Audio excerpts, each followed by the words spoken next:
Hello everybody, my name is Manu S. Welcome to another video. Today I'm gonna do something a little different. The game is finally back up, the new patch is out, and that means the new adventure is out. So we're gonna just go ahead and explore that together, just straight up, fresh and unfiltered. So let's go to campaign, see how it looks. So this is the campaign screen, this is the new adventure. The old campaign that we know from the beginning is basically now a separate campaign that you can choose between. So there's the new cards, we can check the reward details. This is all the new cards. Let's see which card is new. Like this is the unconfirmed Combo Emissary, as I expected, same for Cable Spymaster. What's the two unknown cards? Oh, there isn't any. Like, seems like basically the two unknown cards were the two potentially unconfirmed Spymaster and Emissary, which is nice. I'll do a separate review of the new cards in another video. This time we're just gonna explore the adventure first. So let's buy it. 20k. Fortunately, from all the constructed grinding and some drafting, there's plenty enough gold. Let's jump in. Bandit Queen. And see. Okay, so we just have to pick a constructed deck, and we don't really know what to expect. Let's see if there's any description of what... Oh, here, there are the mission rules. Enemy units have +1 strength, but we draw a card for each one we kill. Alright.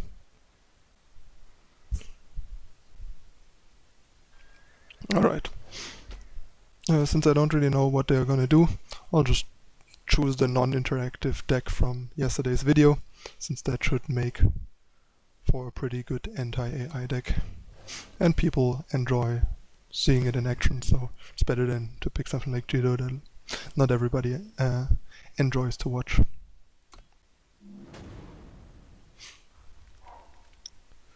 Alright, got a decent opening hand, gonna keep that. It's a little slow, but overall pretty balanced. Has all the colors, has 3 power, has some drops and a removal. All in all pretty good.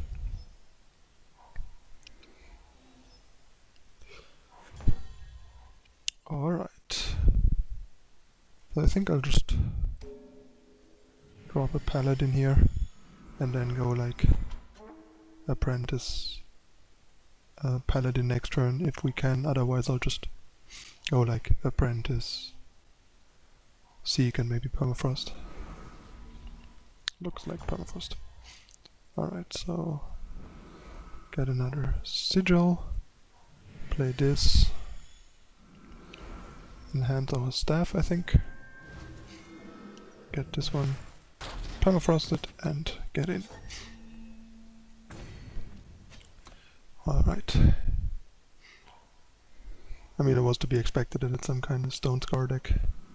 Ooh, why does Champion of Chaos look so much cooler? Did they change the art? Looks like it. I mean, I assume it looks like that for players as well, which is really cool. It looks much cooler than the old one. Darker artwork is really nice fit for Stone Scar. Like, the artwork was a bit weirdly bright, and the fire on the whip is pretty cool, so I like that. Has Deadly already, which is really unfortunate for us right now. So I guess I might as well just throw it on the apprentice and offer the trade, which we're gonna get. So we potentially draw into something. That's a solid draw. Allows us to protect us from stuff. And yeah, if he's attacking, we're definitely trading, thanks to getting a card for it. And yeah, the whole trading, drawing a card thing will eventually lead to us having enough stuff to build a monster, which is nice. And yeah, I think I'll just play those two and pass and send back this one for annoying units to silence.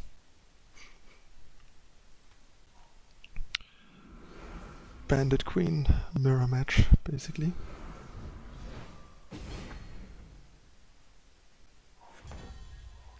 Alright, so yeah, I think we just slap that on here and attack with both, given that he's behind on health and we'll probably get to draw some cards. Yep.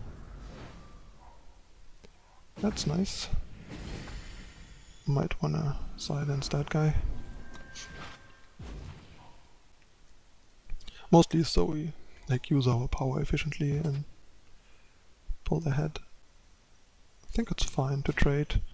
Might just not trade and raise him because he's low, but given that we gain card advantage by trading, might as well trade and not risk anything.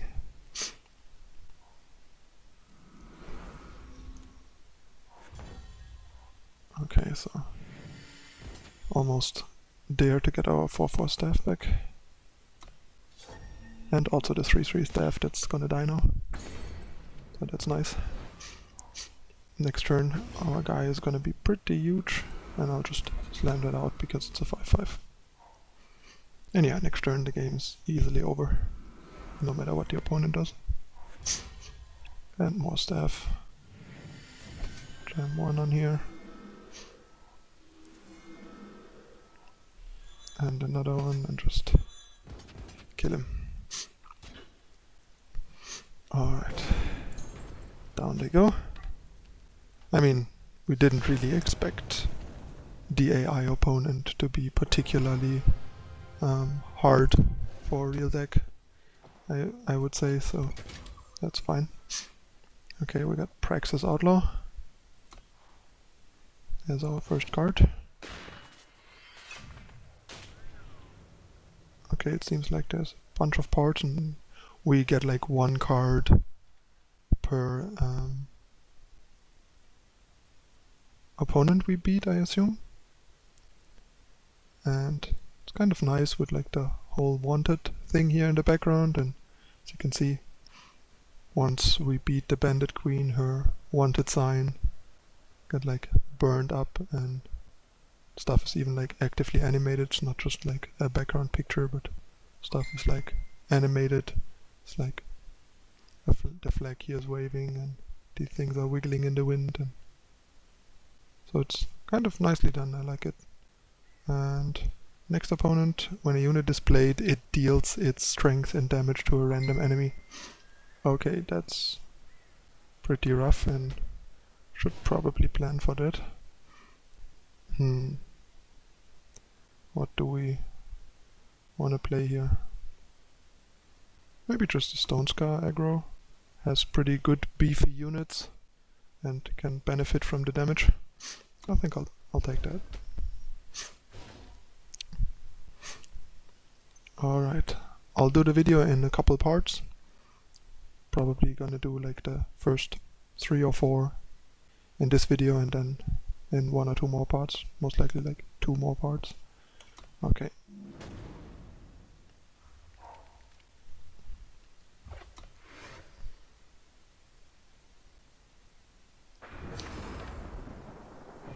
Probably like 4 per video, since I assume it's 16, 1 for each playset of cards. Okay, so this hand we kind of have to go the slow route. It's a bit awkward. What's that?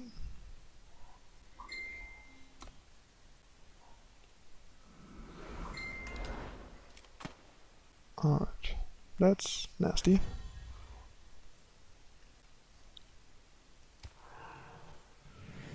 Alright.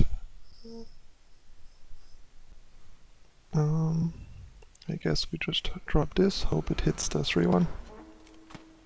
Nope, maybe this one? Come on, 50-50. Ooh yeah. Second time's the charm. This is kind of weird and fun, how these units are gonna like shooting up each other. But yeah, if the opponent doesn't do anything, that's pretty random and makes it a lot more winnable. But yeah, this match looks like it could go really weirdly.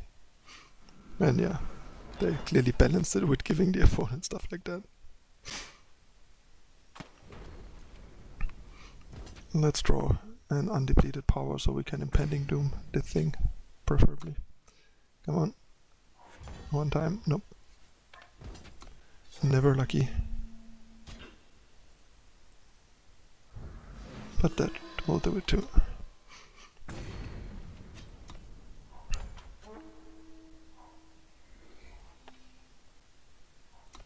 Why is it showing us these tips again, if we already seen them before? I don't get it. Yep, I torch that. Because if we don't draw power for our doom, or our doom doesn't hit it, we are in big trouble. Yep, and now doom can deal 5 to the enemy, which is a better rate anyway, because torch only did 3, so might as well torch the brawler and deal a guaranteed 5 to the opponent.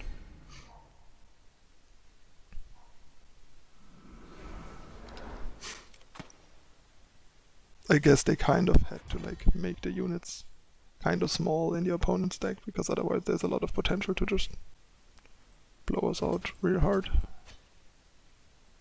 I guess play this first.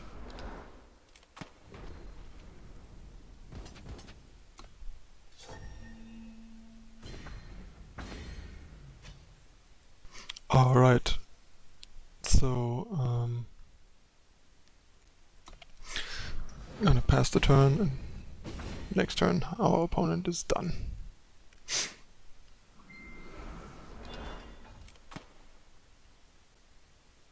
I guess they could have given them a bit better units than this.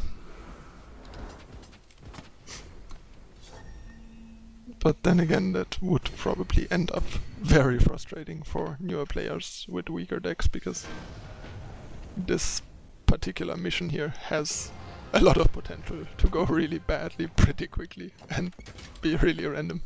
But I kinda like it, it's kinda fun. Got our Hone. Interestingly flexible card. Okay. Next looks like we're gonna get our Patriarch, the new dinosaur lord. Alright. Alright, so use the sleep rod to capture the Avisaur Patriarch alive. Interesting. That sounds like a more different mission than a regular game, so let's see how that's gonna go. I'll take a different deck this time. I'll take Big Combre, why not? If we want to capture something alive, we might as well control the game. Let's see how this is supposed to work. Gonna redraw, a bit slow. The Avisaur Patriarch looks pretty cool. Ah, that's the dart. I see. So this is like a 3 damage to the 2/4 to take it alive. Interesting. I wonder if they just slam the Patriarch on 4, or how this is gonna go. I mean, it would be kinda lame if it would, because then we just wait till turn 4, play this and win the game, and like win the mission. That would be kinda weird. We'll see how it's supposed to work. Find out in a bit. I guess maybe they just jam it on 4 and we take it, but then we still have to like win the game. Something like that. No idea. Yeah. Play our depleted land. Pass. Not a whole lot going on either side. That's not the Patriarch. I guess that's another reason why I chose a control deck, because we might have to drag out the game a bit to actually get them to play the Patriarch so we can take it alive, and also still win the game after that. So playing a control deck made sense here. Yeah, that's fine. Hello, says the wasp and kills the dinosaur. Yeah, that's not gonna be too impressive.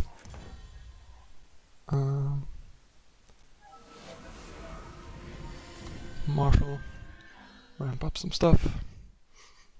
Yeah, permafrost it all you want, guy. Oh, we don't care. As long as we can ramp into oblivion, why should we care? And next turn we can already Seraph activate in one turn.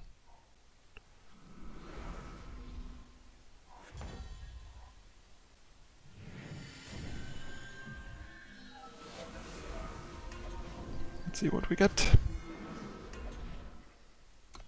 A Forlunk. Another dinosaur. Pretty big one. That's gonna eat our Seraph, I assume. Yep. But we can soon just activate our Iron Thorn, so all good, all good.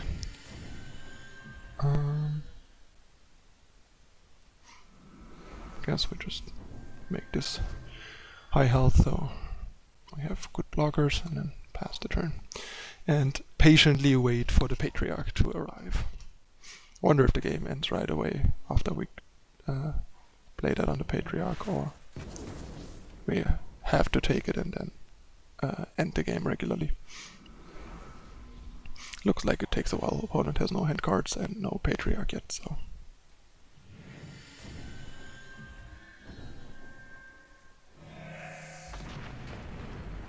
I kind of dislike that it immediately activates once you click it. Like if you accidentally click it, if it can't attack, it, like if it's permafrosted like this, it automatically activates the ability. I think it should pop up with the regular like ability ask thing and ask you if you want to activate the ability, so you can't accidentally click it.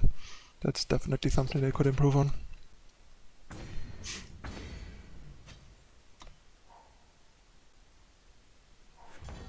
I wonder if like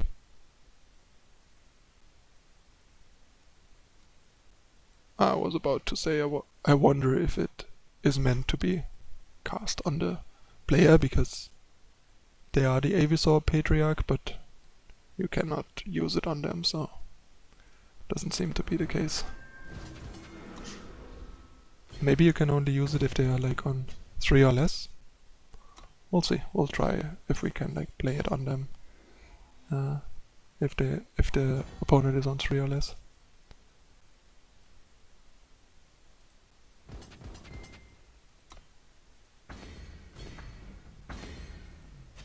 Yep, that's how it works. I see. I thought we have to like use it on an actual Patriarch card, not on the player, but that's a little less cute and exciting than I thought it would be. But okay. And we got the Patriarch. That's part of a pretty sweet brew idea that I already have, which you're gonna see in one of the future videos.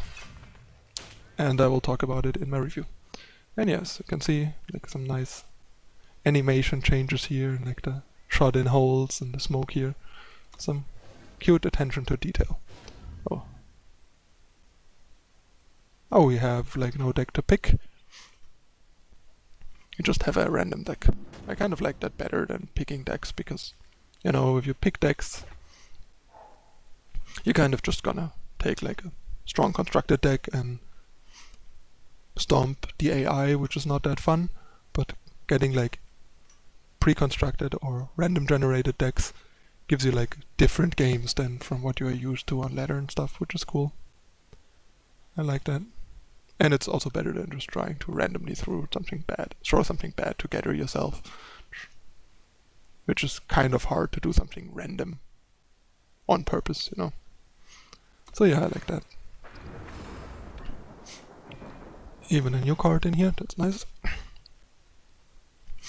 Goes along really well with all our other cards that don't have Infiltrate, same as our Icebreaker. So let's see what we can make of this hand. Mostly kept it because it has an Outlaw and a weapon. So we can try and curve like Outlaw into Glaive and go to town.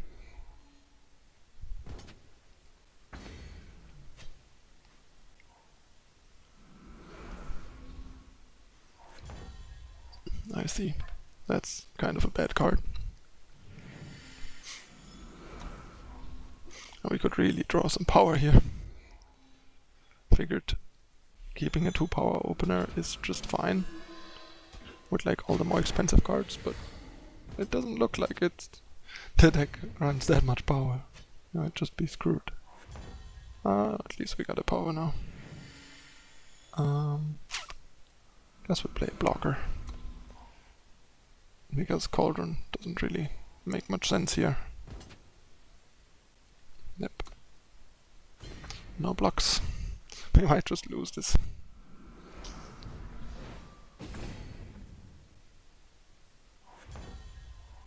Ooh, nice, finally. We got the board stabilized for now. No, you're ruining everything. I guess that's what it feels like if your opponent jams a 4-4. Yeah, well,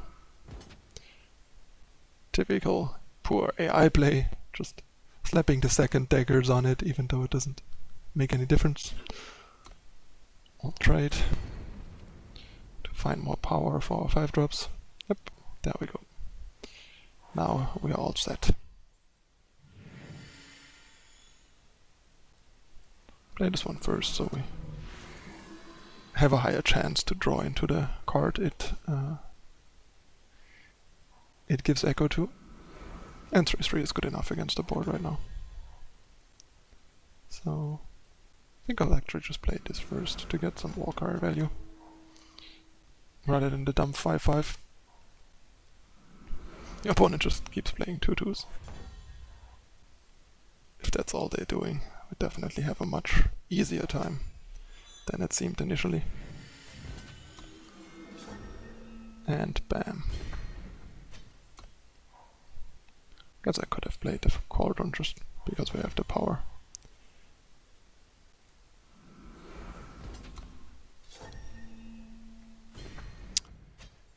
Yeah, I mean, it's kind of fun to have all these random decks, or random cards in one deck and no influence requirements. Oh, there's a new card, sweet. It's actually pretty strong on this board right now. I guess we just kind of attack with everything now. Because we can. It's kind of nice how this gives Warcry and this draws the card we Warcry, as you could see here. Okay, so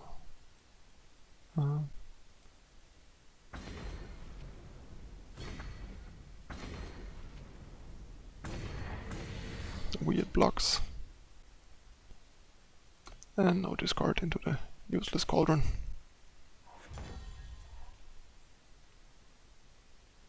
Oh no, that could have gotten Warcry. Boom boom. Okay, this is gonna be the last mission for this video. And I'll do more in the next.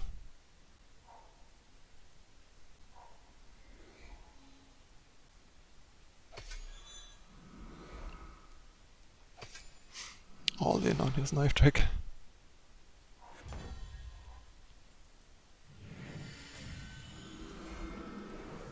And lethal. Got him. With our weird 5-color random beatdown. Ha! Got him. That's what I said. Okay. What do we get for this one?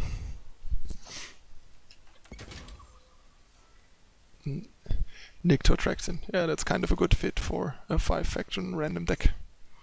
This card's kind of neat, it has pretty good stats, and I mean, if the deck can make enough use of the random card, maybe it's like an interesting card for like some kind of 5-faction control stuff, kind of like a win condition. We'll see, but maybe not. I mean, random cards are still not that great, and basically vanilla 7 power 8/8 flying is also a bit so-so, but it's at least kind of card advantage, so maybe it could be interesting if there's like some reasonable 5-color control shell or something. We'll have to wait and see. Try it out. Okay, that was the first half, I think. What does that symbol mean? So here we jump to the next, and I guess there's like different rooms or like things. I wish there was like a name somewhere or like where we are. Alright, that's the first video. See you in a moment with the next part, with the next 4 AI opponents and more bounty and AI ass kicking. Thanks for watching. Stay tuned.